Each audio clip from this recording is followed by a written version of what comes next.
বাংলাদেশকে নিয়ে সহিংস খেলা আর খেলতে দেয়া হবে না, হুঁশিয়ারি প্রধানমন্ত্রীর। হত্যাকাণ্ডে জড়িত প্রত্যেকের বিচারের আশ্বাস। কোটা আন্দোলন নিয়ে সহিংসতায় ১৪৭ জনের মৃত্যুর খবর পেয়েছে সরকার। নিরাপত্তার স্বার্থেই সমন্বয়করা হেফাজতে। ১০ দিন পর চালু মোবাইল ইন্টারনেট, সামাজিক মাধ্যমকে মানতে হবে দেশের আইন, কর্তৃপক্ষকে চিঠি। ব্যবসায় ক্ষয়ক্ষতির পুরো চিত্র পাওয়ার পরই পদক্ষেপ নেবে সরকার, ২-১ দিনের মধ্যে হিসাব দেবে এফবিসিসিআই। বেনজিরের বিরুদ্ধে মিলেছে সন্দেহজনক লেনদেনের প্রমাণ, হাইকোর্টে দুদকের অগ্রগতি প্রতিবেদন।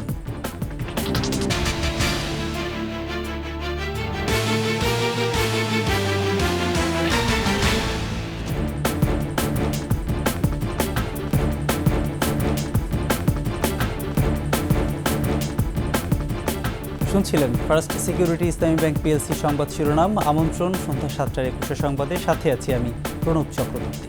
দর্শক, ২১ টেলিভিশনের সংবাদ একই সাথে সরাসরি দেখতে পাবেন আমাদের Facebook page www.facebook.com/2124 online. Bangladesh নিয়ে সহিংস খেলা আর খেলতে দেয়া হবে না বলে হুঁশিয়ার করলেন প্রধানমন্ত্রী শেখ হাসিনা।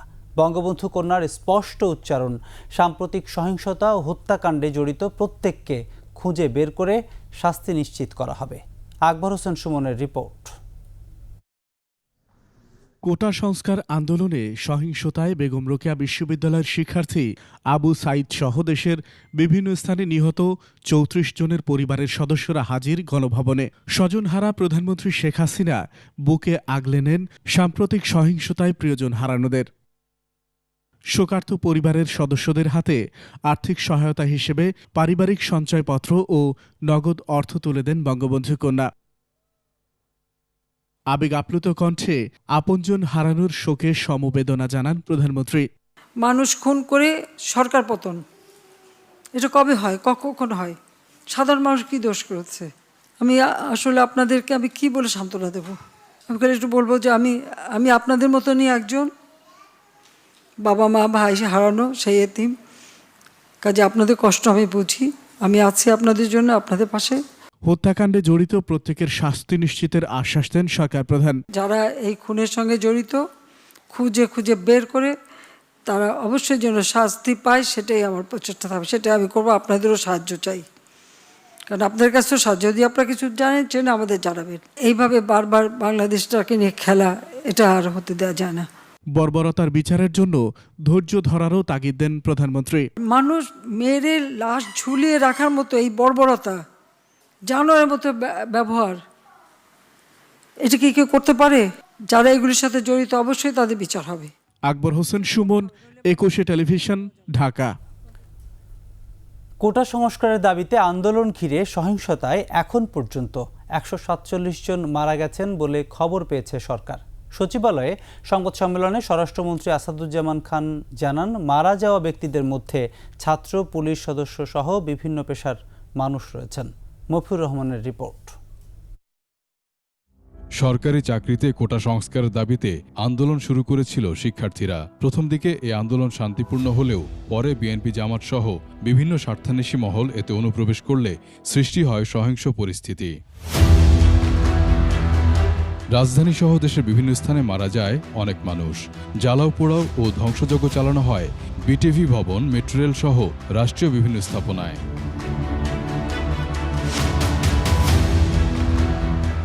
এই সহিংসতায় মৃত্যুর হিসাব নিয়ে চলে নানা গুঞ্জন ও গুজব।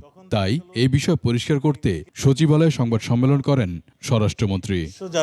মন্ত্রী জানান, হাসপাতাল সহ বিভিন্ন উৎস থেকে পাওয়া তথ্য মতে এ পর্যন্ত ১৪৭ জন মৃত্যুর খবর পাওয়া গেছে। ১৩৬ আমাদের কাছে ছিল, তারপরে আমরা দেখলাম আরও ১১ জন, যেটা নাকি আওয়ামী লীগের নেতাকর্মী, আমাদের যুবলীগের নেতাকর্মী, এগুলো মানে এই লিস্টের আওতায় ছিল। আমাদের একটা ওভারলোক হয়েছিল ১৩৬ প্লাস ১১, ১৪৭ জন এখন পর্যন্ত আমাদের হিসাবে রয়েছে। এক প্রশ্নের জবাবে মন্ত্রী বলেন, আইনশৃঙ্খলা বাহিনী কাউকে অযথা গুলি করেনি, পুলিশ প্রতিটি গুলির হিসাব দিতে বাধ্য। আমাদের পুলিশ ট্রেনিং দেওয়া পুলিশ, অযথা গুলি তারা করে না, প্রত্যেকটা গুলির হিসাব তাকে দিতে হয়। শিশু বলে যাদের ধরা হচ্ছে তারা মূলত কিশোর গ্যাংয়ের সদস্য। অল্প কিছু টাকার বিনিময়ে সহিংসতায় অংশ নিয়েছিল বলেও তথ্য রয়েছে। কিশোর গ্যাং এগুলো আমাদের কাছে একটা যন্ত্রণাদায়কের অধ্যায়ে দাঁড়িয়েছে। এরা বুঝে না বুঝেই নানান ধরনের অন্যায় কাজে লিপ্ত হয়ে যাচ্ছে।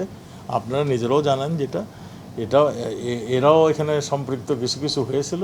স্বরাষ্ট্রমন্ত্রী বলেন, বৈষম্য বিরোধী ছাত্র আন্দোলনের সমন্বয়কদের আটক করা হয়নি, বরং নিরাপত্তার স্বার্থে তাদের হেফাজতে নেওয়া হয়েছে। তারা নিজেরাই বলতেছিল যে তারা রিস্কে রয়েছে, সেই জন্যই তাদেরকে আমরা নিরাপত্তার জন্যই তাদেরকে নিয়েছি। এবং তাদেরকে জিজ্ঞাসা করা হচ্ছিল যে এই কোন কোন রাজনৈতিক দল কিংবা কারা তোমাদেরকে এই ধরনের প্রচারণা দিয়েছে, যেতে কারণ পরবর্তী যে সহিংস রূপ নিল, এইগুলো আমরা তারাকে জিজ্ঞাসা করেছি। আইনশৃঙ্খলা পরিস্থিতির উন্নতি সাপেক্ষে ক্রমান্বয়ে কারফিউ তুলে নেওয়া হবে বলেও জানান স্বরাষ্ট্রমন্ত্রী। মফিউর রহমান, 21 টেলিভিশন, ঢাকা। কোটা সংস্কার আন্দোলনকে পুঁজি করে রাজধানীর মিরপুর 10 নম্বর ও কাজীপাড়া মেট্রো রেল স্টেশন ভাঙচুর ও অগ্নিসংযোগের ঘটনায় ছাত্রদলের 4 নেতাকে গ্রেপ্তার করেছে গোয়েন্দা পুলিশ। এছাড়া ভিডিও ফুটেজ দেখে মূল আসামি ও তাদের দোসরদের গ্রেপ্তারের আওতায় নিয়ে আসা হচ্ছে বলে জানান ডিএমপির ডিবি প্রধান হারুনুর রশিদ। কোটা সংস্কার আন্দোলনের 5 সমন্বয়কের নিরাপত্তা নিয়ে পরিবারের উদ্বিগ্ন হবার কিছু নেই বলেও জানান ডিবির এই শীর্ষ কর্মকর্তা।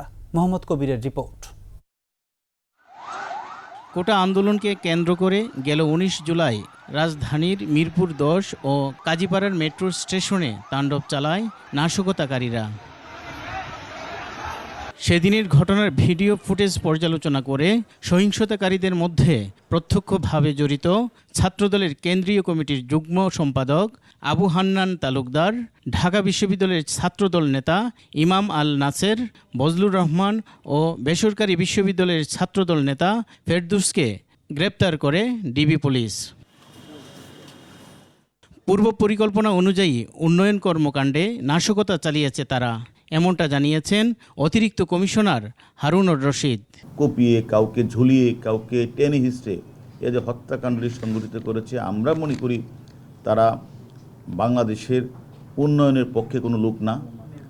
আমি মনে করি তারা বাংলাদেশকে অকার্যকর করা, বাংলাদেশকে ধ্বংস করা, তারা চক্রে ষড়যন্ত্রে লিপ্ত। আমরা মনে তারা লুকিয়ে থেকে তারা পার পাবে না। কোটা আন্দোলনকে ঘিরে তারা তাৎক্ষণিকভাবে ঢাকা শহরের সমস্ত উন্নয়নমূলক যে কর্মকাণ্ড যেখানে হয়েছে সেই সবগুলো জায়গায় তারা একযোগে তারা হামলা করেছে, তারা আগুন দিয়ে পুড়িয়ে ফেলেছে। এটা অবশ্যই পরিকল্পিত। এদিকে বৈষম্য বিরোধী ছাত্র আন্দোলনের সমন্বয়কদের নিরাপত্তার স্বার্থেই আইন শৃঙ্খলা রক্ষা বাহিনীর হেফাজতে রাখা হয়েছে।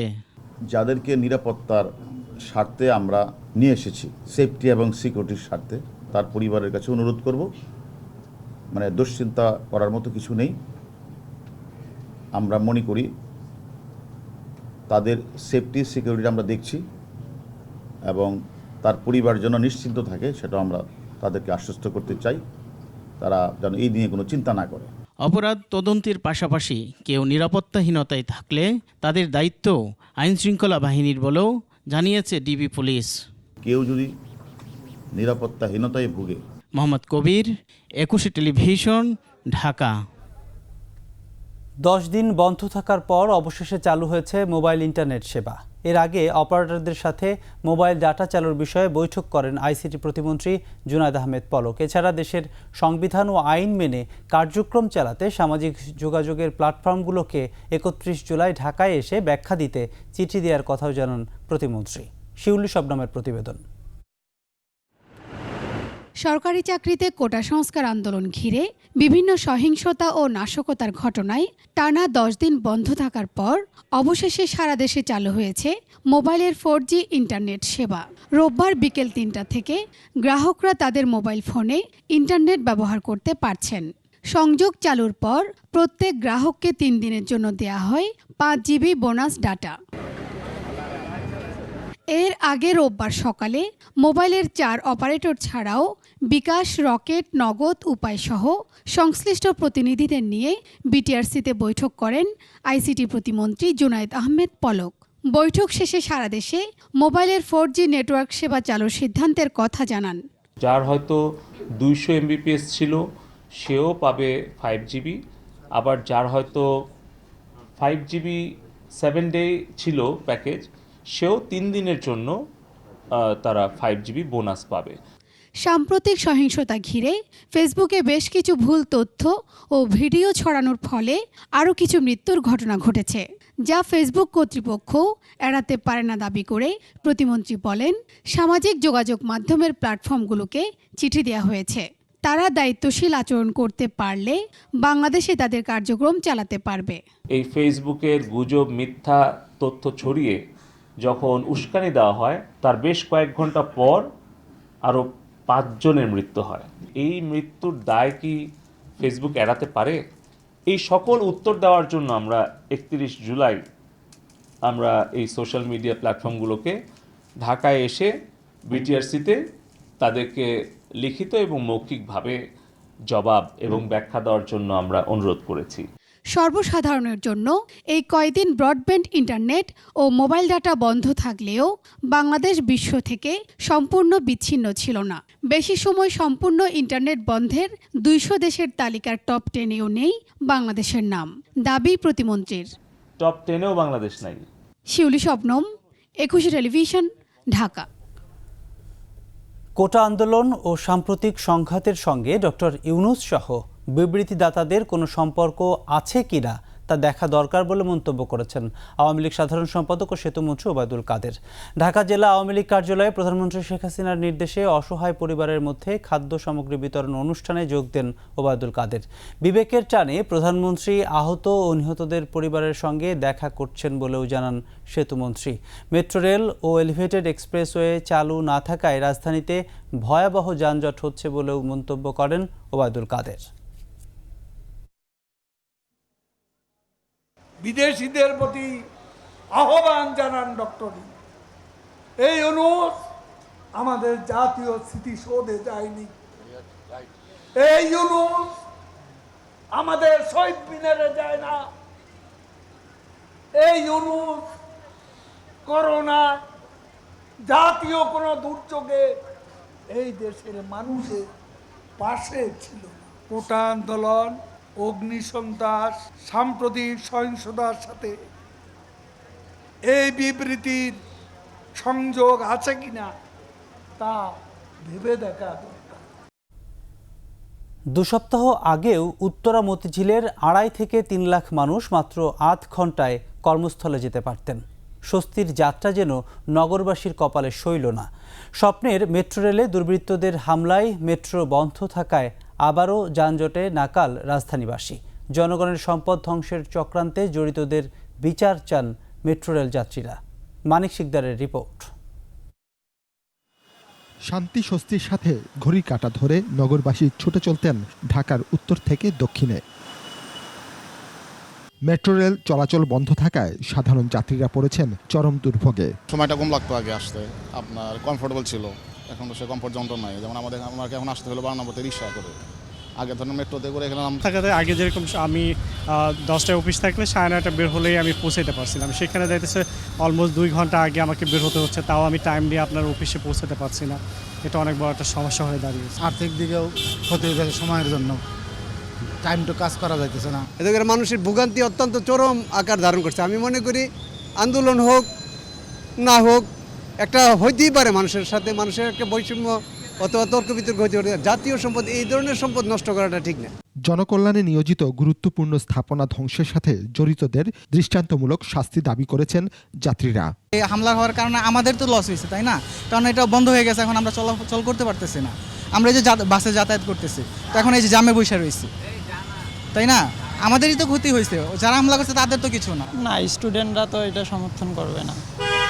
রাষ্ট্রীয় সম্পদ, স্টুডেন্টরা তো এগুলা করতে পারবে না। একজন স্টুডেন্ট যারা করছে এরা দেশের শত্রু, জনগণের শত্রু, এদের মানে বিচারের আওতায় আসা উচিত। এমন দৃষ্টান্তমূলক শাস্তি হওয়া উচিত যাতে পরবর্তীতে অন্তত রাষ্ট্রীয় সম্পদে আঘাত করার ক্ষেত্রে, মানুষের জীবিকা বা জীবনের ক্ষেত্রে আঘাত করার ক্ষেত্রে যাতে কম্পন ধরে ভিতরে। কোটা বিরোধী আন্দোলনকে কেন্দ্র করে ১৯ জুলাই রাজধানীবাসীর স্বপ্নের এই মেগা প্রজেক্টে হামলা চালায় দুর্বৃত্তরা।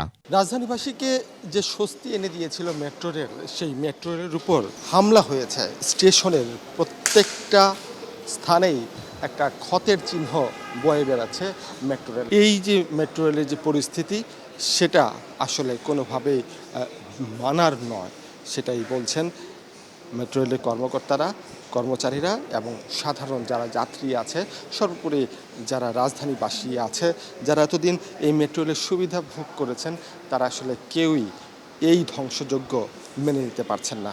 মেট্রো কর্তৃপক্ষ জানায় এই দুটি স্টেশন আবারও চালু করতে অন্তত 1 বছর সময় লাগবে। সিভিল যে কার্যক্রম আছে এখানে, এই কার্যক্রম ব্যাপকভাবে ধ্বংস হয়েছে। আমাদের ইলেকট্রিক্যাল কার্যক্রম আছে, ইলেকট্রিক্যাল কার্যক্রমও ধ্বংস হয়েছে। আমাদের মেকানিক্যাল কার্যক্রম আছে, সেই জায়গাগুলো ধ্বংস হয়েছে।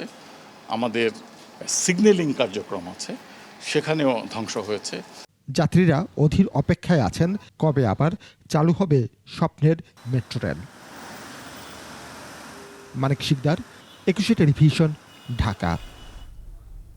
সাম্প্রতিক সহিংসতায় ব্যবসায়ীদের পূর্ণাঙ্গ ক্ষয়ক্ষতির চিত্র পাওয়ার পরই সরকার পরবর্তী পদক্ষেপ নেবে বলে জানিয়েছেন প্রধানমন্ত্রীর বেসরকারি শিল্প ও বিনিয়োগ উপদেষ্টা সালমান এফ রহমান। আর আগামী 2-1 দিনের মধ্যেই সরকারের কাছে ক্ষয়ক্ষতির হিসাব উপস্থাপন করা হবে বলে জানিয়েছেন ব্যবসায়ীদের শীর্ষ সংগঠন এফবিসিসিআইয়ের সভাপতি মাহবুবুল আলম। মেহেদী হাসানের রিপোর্ট। গেল 18 জুলাই থেকে শুরু হওয়া প্রায় সপ্তাহব্যাপী সহিংসতায় স্থবির ছিল দেশের ব্যবসা বাণিজ্য। পরিস্থিতি স্বাভাবিক হওয়ার পর ফের সচল হয়েছে শিল্প কলকারখানা সহ সব ধরনের বাণিজ্যিক প্রতিষ্ঠান। তবে ঘটে যাওয়া ক্ষয়ক্ষতি নিয়ে চলছে নানা আলোচনা। এমন পরিস্থিতিতে করণীয় ঠিক করতে সরকারের 3 প্রতিমন্ত্রীকে নিয়ে ব্যবসায়ী নেতাদের সাথে আলোচনায় বসেন প্রধানমন্ত্রীর বেসরকারি শিল্প ও বিনিয়োগ উপদেষ্টা। এ সময় গেল কয়েকদিনে ক্ষয়ক্ষতির প্রাথমিক চিত্র তুলে ধরেন ব্যবসায়ীরা, চান সরকারের কাছে সহায়তা। বিভিন্ন সেক্টর নিয়ে আমরা বসবো, এই যে এই সপ্তাহের মধ্যে আমরা বসবো, তাহলে আরও আমরা চাইবো তাদের আসলে সমস্যাটা কোথায়, এবং আমরা অবশ্যই সরকারের সাথে একটা পজিটিভ একটা সাপোর্ট চাইবো। সেটা ব্যাংক চ্যানেলে হইতে পারে, সেটা ইনসেন্টিভ হইতে পারে, সেটা করোনার সময় যেভাবে প্রণোদন দিয়েছে সেটা হইতে পারে। 2020 সালে করোনা মহামারীতে সৃষ্ট সংকট মোকাবেলায় ব্যবসায়ীদের আর্থিক প্রণোদনা প্যাকেজ দিয়েছিল সরকার। সাম্প্রতিক সহিংসতায় ক্ষয়ক্ষতির পূর্ণাঙ্গ চিত্র পাওয়ার পরই এ ব্যাপারে সিদ্ধান্ত নেওয়া হবে বলে জানিয়েছেন প্রধানমন্ত্রীর এই উপদেষ্টা। ইনসেন্টিভ প্যাকেজটা যে দিয়েছিল আপনার স্টাডি করার পরে, তো আমরা ওনাদেরকে বলেছি, ওনারা আজকে আমাদেরকে লিখিতভাবে দিবেন, আমরা এটা পরীক্ষা নিরীক্ষা করব, তারপর আমাদের যেটা ভালো হবে সেটা আমরা ব্যবসায়ীদের জন্য। বহির্বিশ্বে ইমেজ সংকট পুনরুদ্ধারেও সরকার কাজ করছে বলেও জানান তিনি। গুজব আর যে মিথ্যা কথাগুলি যেটা আপনার সোশ্যাল মিডিয়াতে আর বাইরের যে মিডিয়াতে দেখা, এটা আমার ডেফিনেটলি এটা আমরা কিন্তু আমি এর আগেও বলেছি যে আমাদের বাইরে একটা ইমেজ নিয়ে যে আমাদের সমস্যাটা হয়েছে, এটাকে আমাদের রিপেয়ার করতে হবে। সংকট সমাধানে দ্রুতই ব্যবসায়ীদের নিয়ে কেন্দ্রীয় ব্যাংক, জাতীয় রাজস্ব বোর্ড ও বন্দর কর্তৃপক্ষের সঙ্গে আলাদা আলাদা বৈঠক করা হবে বলেও জানান সালমান এফ রহমান। শিপিং মিনিস্টারকে নিয়ে এবং সচিবকে নিয়ে, এনবিআরকে নিয়ে আমরা একটা মিটিং করব। মেহেদী হাসান, 21 টেলিভিশন, ঢাকা। পুলিশের সাবেক মহাপরিদর্শক বেনজির আহমেদের বিরুদ্ধে সন্দেহজনক লেনদেনের প্রমাণ পেয়েছে দুদক। বিচারপতি নজরুল ইসলাম তালুকদারের হাইকোর্ট বেঞ্চে এ বিষয়ে প্রতিবেদন দাখিল করেছে সংস্থাটি। দুদকের আইনজীবী বলছেন, এ বিষয়ে শিগগিরই মামলার সিদ্ধান্ত আসবে। এর আগে গণমাধ্যমে সাবেক পুলিশ প্রধান বেনজিরের দুর্নীতি ও সম্পদের পাহাড় নিয়ে প্রতিবেদনের অনুসন্ধান করে দুদক। ঢাকা, গোপালগঞ্জ, মাদারীপুর, বান্দরবান ও গাজীপুরের নামে বেনামে বিভিন্ন সম্পদের তথ্য পায় সংস্থাটি। এরপর থেকে ধারণা করা হয় বিপুল অর্থ সম্পদ বিদেশেও পাচার করেছেন বেনজির। দুদক জানিয়েছে, অগ্রগতি প্রতিবেদনে তারই তথ্য মিলেছে। বেনজিরের দুর্নীতির অভিযোগ অনুসন্ধানে গত 22 এপ্রিল কমিটি গঠন করে দুদক। পরিস্থিতি আঁচ করতে পেরে গত 23 এপ্রিল থেকে টাকা সরাতে থাকেন সাবেক এই আইজিপি। অগ্রগতি প্রতিবেদন চেয়েছিল, সেটা আজকে আমরা এফিডেভিট করে অলরেডি দাখিল করেছি। সেটা শুনানির জন্য কালকে বা পরশু আসবে। কয়েক কোটি টাকা উঠিয়ে নিয়েছে, কোন ব্যাংক থেকে উঠেছে, কীভাবে উঠেছে, সে অ্যাকাউন্ট নাম্বার কত, এফডিআর নাম্বার কত, কত তারিখ টাকাটা উঠিয়েছে, আমরা পুঙ্খানু ব্যাখ্যা দিয়ে দিয়েছি।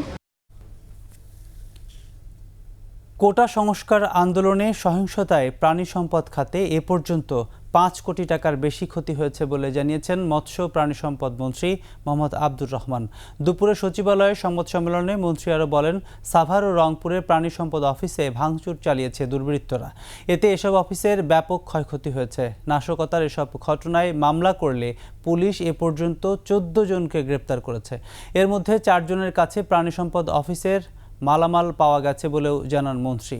খামারিদের ক্ষতি পোষাতে করণীয় বিষয়ে জানতে চাইলে মন্ত্রী জানান, দুগ্ধ খামারিরা নিজ জেলার ডিসি অফিস থেকে অনুমতি সাপেক্ষে তাদের পরিবহন চালাতে পারবে।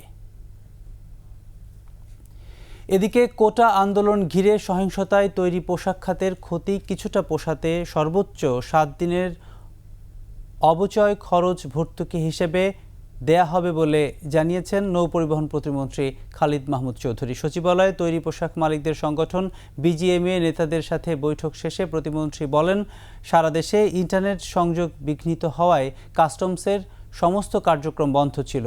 এতে করে গার্মেন্টস মালিকদের পণ্য খালাসে দেরি হয়। এ সময় বিজিএমএ সভাপতি এস এ মান্নান কোচি জানান, প্রাথমিক তথ্য মতে শ্রমিকের মজুরি সহ 8.5 কোটি টাকার বেশি ক্ষতি হয়েছে।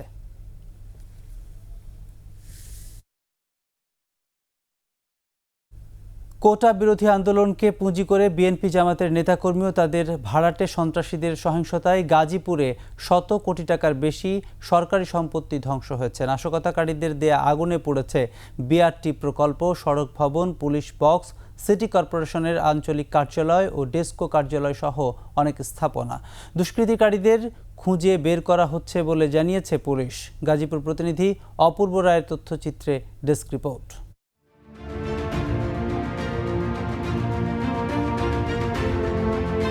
পুড়ে কয়লা হয়ে পড়ে আছে অনেক অফিসের গুরুত্বপূর্ণ যন্ত্র ও আসবাবপত্র।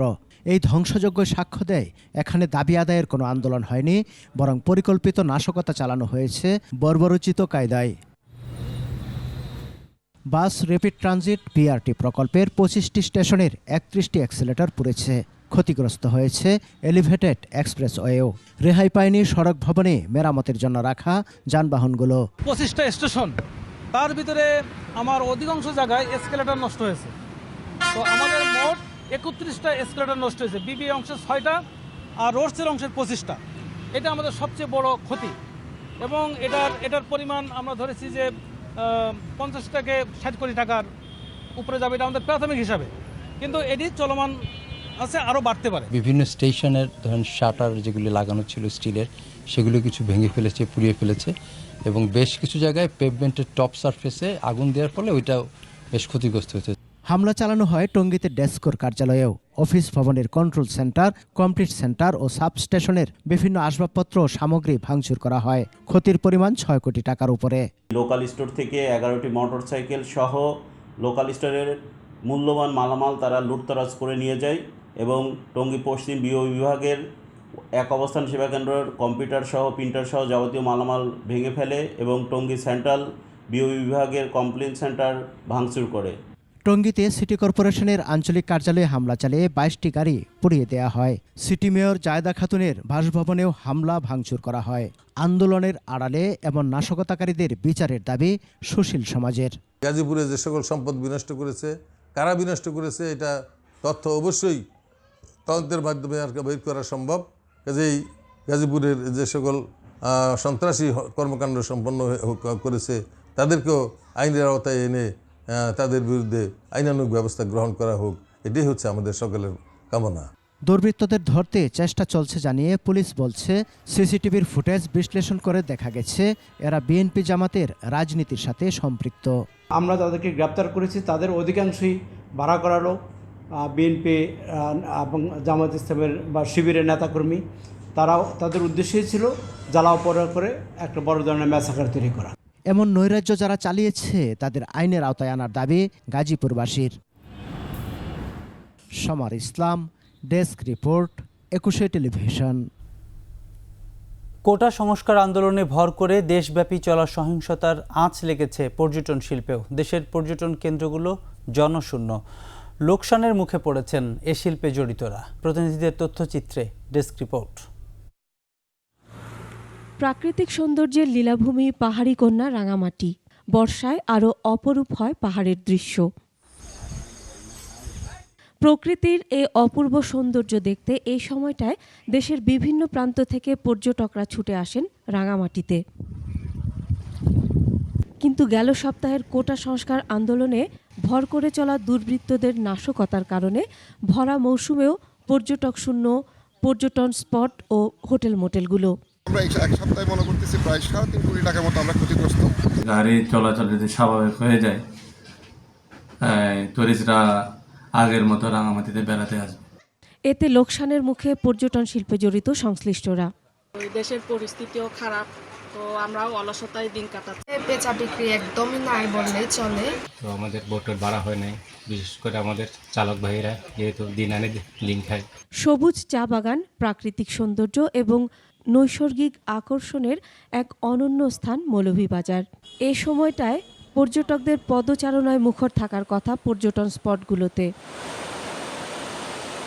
সংশ্লিষ্টরা বলছেন, আতঙ্ক কাটিয়ে উঠতে না পারায় এখানেও আসছেন না পর্যটকরা। মুখ থুবড়ে পড়েছে হোটেল, রিসোর্ট থেকে শুরু করে মণিপুরি তাঁতশিল্প। বর্তমানে আমরা বলতে গেলে গেস্ট শূন্য। আমরা জানি না যে আসলে আগামীতে কবে আবার শ্রীমঙ্গল তার নিজের প্রাণ ফিরে পাবে। যেমন 10 জন কর্মচারী আছে, তাদেরকে রাখা হয়েছে গেস্টকে এন্টারটেইন করার জন্য, তাদেরকে লুক আফটার করার জন্য, কিন্তু একটা গেস্টও নাই, কিন্তু তাদের বেতন আমাকে ঠিকই দিতে হচ্ছে। এভাবেই জেলা পরিষদ, হর্টিকালচার পার্ক, জেলা প্রশাসন পার্ক সবই যেন জনশূন্য। খাগড়াছড়ির যে পর্যটন স্পটগুলো পর্যটকে মুখর থাকত, এখন সেখানে নেই পর্যটক, নেই কোলাহল। প্রায় এক সপ্তাহেরও বেশি সময় জুড়ে এই অবস্থা চলছে। সংশ্লিষ্টরা বলছেন, দেশব্যাপী সহিংসতায় প্রতিদিনের ক্ষতি লক্ষ টাকা। পর্যটন এলাকাগুলোতে ঘুরতে আসতেছে না, আমাদের এখন বেচা বিক্রি অনেক কম। এই উদ্ভূত পরিস্থিতির কারণে আমাদের প্রায় 80 থেকে 90% লোকসান হয়েছে। আবারও প্রাণ ফিরবে পর্যটন স্পটগুলোতে, এমনটাই প্রত্যাশা সবার। Masum আলিসা, desk report, 21 television. পরিবেশ সংক্রান্ত মামলার আদালতের আদেশ থাকলেও প্রয়োগ নেই। ইটভাটা ভেঙে দিলে আবারও গড়ে উঠছে অবৈধ ইটভাটা। প্রতিনিয়তই গাড়ির কালো ধোঁয়া, শব্দ দূষণ, পলিথিন পরিবেশ ধ্বংস করছে। আইন বিশেষজ্ঞরা বলছেন, পরিবেশ আদালত বৃদ্ধি, আইন মানাতে কঠোর পদক্ষেপ ও সংশোধন করতে হবে পরিবেশ সংরক্ষণ সংক্রান্ত আইন। বিস্তারিত শাকের আরজুর রিপোর্টে। ঢাকা ও আশপাশের 4 জেলায় অবৈধ ইটভাটা বন্ধের নির্দেশ দিয়েছিলেন আদালত। এসব ইটভাটা বন্ধ করে তালিকাও জমা দেওয়া হয়। কিছুদিন পর আবারও গড়ে ওঠে অবৈধ ইটভাটা। রাজধানীর নদীগুলো দখল দূষণে মৃত প্রায়। পলিথিন ব্যবহারও চলছে যথেচ্ছাভাবে, অথচ এসব বন্ধে আছে উচ্চ আদালতের রায়। হাইকোর্টের নির্দেশনার মাধ্যমে অনেক সময় ইটভাটা বন্ধ করা হয়, এবং যে বন্ধ করার যেটা নিয়ম, সেটা ওনারা যেটা করেন, প্রতিবেদন দেয়, সেটা হলো মোবাইল কোর্ট করে 1 লাখ টাকা ফাইন করে, এবং এইটা প্রতিবেদন দিয়ে দেয়। কোর্টও দেখে যে হ্যাঁ কাজ করেছে, কিন্তু ওই লোকটা আজকে 1 লাখ টাকা দেওয়ার পরে কালকে থেকে আবার ইটভাটা পরিচালনা করে। যারা উপজেলা লেভেলে আছেন, প্রত্যেকটা জায়গায় এলআর ফান্ডে ইটভাটা মালিকরা প্রচুর টাকা দেন এবং বিভিন্নভাবে তাদেরকে প্রভাবিত করেন, অর্থ দিয়ে, দিয়ে, যার ফলে ওই ইন্টারেস্টটা তারা ছাড়তে পারেন। সারা দেশে পরিবেশ সংক্রান্ত আদালত মাত্র 3টি। বিভিন্ন সময় আইনজীবীরা পরিবেশ রক্ষায় আদালত থেকে বেশ কিছু রায় পেয়েছেন, তবে বাস্তবায়ন না দেখে হতাশ তারাও। যেখানে পরিবেশের সমস্ত কোডগুলো করার জন্য নির্দেশনা আছে, তবে এখন পর্যন্ত আমাদের যে দুর্বলতা, সেটা হলো সব জেলায় কিন্তু পরিবেশ আদালত এখনো হয়নি। এটা হয়তো জাজের স্বল্পতার কারণে হতে পারে, যে কোনো কারণে হোক। পরিবেশ সংরক্ষণ আইন অনুযায়ী পরিবেশ দূষণ সংক্রান্ত কোনো বিষয়ে পরিবেশ অধিদপ্তরে প্রথম অভিযোগ দিতে হয়। 60 দিনের মধ্যে অধিদপ্তর কোনো পদক্ষেপ না নিলে ভুক্তভোগী সংশ্লিষ্ট আদালতে মামলা করতে পারে। অবৈধ পলিথিন জব্দ, ইটভাটা, শব্দ দূষণ, পাহাড় কাটা, জলাশয় ভরাট, নির্মাণ সামগ্রী দিয়ে পরিবেশ দূষণ সহ কয়েকটি কারণে জরিমানা ও কারাদণ্ড দেয় ভ্রাম্যমাণ আদালত। তবে ভ্রাম্যমাণ আদালত অর্থদণ্ড করলেও অধিকাংশ ক্ষেত্রে দোষীদের কারাদণ্ড হয় না।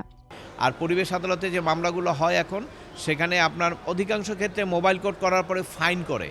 আমরা একটা কালচার দেখছি এখন, যে টাকা আদায়ের একটা উদ্দেশ্য থাকে, অর্থাৎ পরিবেশের ম্যাক্সিমাম ক্ষেত্রে হয় টাকা আদায় করা, ফাইন করে দিল এবং ওরা আবার চালাতেও থাকে, যার ফলে মামলাটা কম সংখ্যা। গাছ কাটা বন্ধে নেই কোনো আইন, তাই পরিবেশ আইন সংশোধন করার পরামর্শ আইন বিশেষজ্ঞদের। কুষ্টিয়ার একটা ইনসিডেন্ট হয়, সেখানে দেখা যায় যে প্রায় 10,000 গাছ কেটে ফেলার জন্য মানে কর্তৃপক্ষ সিদ্ধান্ত নিয়েছে, যার ফলে আমি সংক্ষুব্ধ হয়ে ওই সময়ে যখন হিটওয়েভ চলে সেই সময় আমি একটি মামলা করি। এই রুল চাই যে কেন একটি নীতিমালা তৈরি করা হবে না গাছ লাগানো এবং গাছ কাটার ক্ষেত্রে। পরিবেশ সংক্রান্ত মামলার আদালতের আদেশ দ্রুত বাস্তবায়ন চান তারা। শাকেরা আরজু, 21 টেলিভিশন, ঢাকা। ব্রাহ্মণবাড়িয়ার নবীনগরে 2 মেয়েসহ স্বামী স্ত্রীর মরদেহ উদ্ধার করেছে পুলিশ। সকালে বিজয়পাড়ায় নিজ বাড়ি থেকে তাদের মরদেহ উদ্ধার করা হয়। পুলিশ জানায় সকালে বাড়িতে কারো কোনো সাড়া না পেয়ে প্রতিবেশীরা এসে তাদের মরদেহ ঘরে ঝুলন্ত অবস্থায় দেখতে পান। পরে পুলিশ এসে মরদেহগুলো উদ্ধার করে। নিহতরা হলেন বিজয়পাড়া গ্রামের ব্যবসায়ী সোহাগ মিয়া, তার স্ত্রী জান্নাত বেগম, বড় মেয়ে ফাহিমা ও ছোট মেয়ে তাহমিদা। মরদেহ ময়নাতদন্তের জন্য পাঠানো হয়েছে। প্রাথমিকভাবে আত্মহত্যা বলে ধারণা পুলিশের। এর সাথে শেষ করছি সন্ধ্যা 7টার 21 সংবাদ। যাবার আগে ফার্স্ট সিকিউরিটি ইসলামী ব্যাংক পিএলসি সংবাদ শিরোনামগুলো আরও একবার। বাংলাদেশকে নিয়ে সহিংস খেলা আর খেলতে দেয়া হবে না, হুঁশিয়ারি প্রধানমন্ত্রীর। হত্যাকাণ্ডে জড়িত প্রত্যেকের বিচারের আশ্বাস।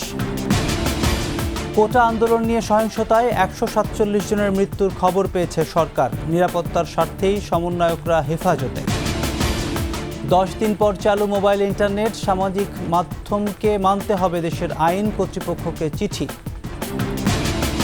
ব্যবসায় ক্ষয়ক্ষতির পুরো চিত্র পাওয়ার পরই পদক্ষেপ নেবে সরকার। 2-1 দিনের মধ্যে হিসাব দেবে এফবিসিসিআই। বেনজিরের বিরুদ্ধে মিলেছে সন্দেহজনক লেনদেনের প্রমাণ, হাইকোর্টে দুদকের অগ্রগতি প্রতিবেদন।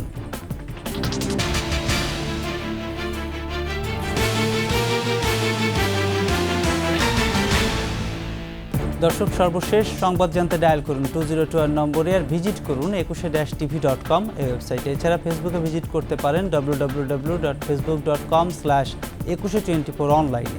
এতক্ষণ সঙ্গে থাকার জন্য ধন্যবাদ। পরবর্তী সংবাদ রাত 9টায় দেখার আমন্ত্রণ রইল। 21-এর সাথেই থাকুন।